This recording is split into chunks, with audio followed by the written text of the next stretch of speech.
এফালে বিহাৰীয়ে ফেপেৰি পাতি সৌফালে ৰৈ আছে, আপোনালোকে চাব পাৰে।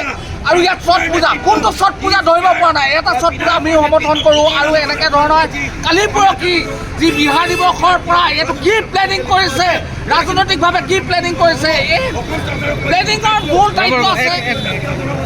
আচলতে ক'বলৈ গ'লে আমি যি কালিৰ পৰা যি কাৰ্যসূচী ইয়াত ল'বলগীয়া হৈছে, এইটো একমাত্ৰ জগৰীয়া অসম চৰকাৰে ইয়াত দায়িত্বহীন কাণ্ড কৰিছে।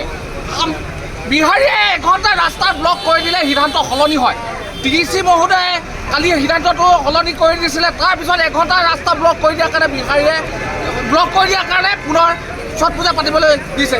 এইটো কোন ধৰণৰ ছট পূজা? ছট পূজা পতাৰ আগতে এটা দেখিছোঁ, কিন্তু এইটো আকৌ ৰাজহুৱাভাৱে কেনেকুৱা ধৰণৰ ছট পূজা? যি বিহাৰী দিৱসৰ পৰা উৎপত্তি হৈছে নেকি এইটো ছট পূজা?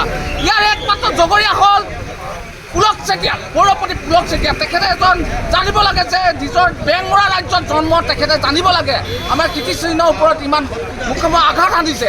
আৰু আজি আপোনালোকৰ সংবাদ মাধ্যমৰ যোগেদি সকীয়াই দিছোঁ যে অনাগত দিনত আমাৰ যিমান কীৰ্তিচিহ্ন আছে এইবিলাকত কোনো ধৰণৰ বিবাহে হওক, পানী তোলাই হওক, কিবা ছট পূজাই হওক, এনেকুৱা ধৰণৰ পূজা পাতলৰ পৰা বিৰত থাকক, আমাৰ শান্তিৰে জীয়াই থাকিবলৈ দিয়ক।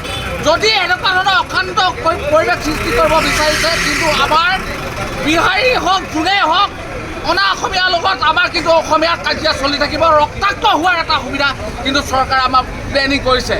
ইয়াৰ কিন্তু দায়ী হ'ব একমাত্ৰ অসম চৰকাৰ, অসমৰ মুখ্যমন্ত্ৰী।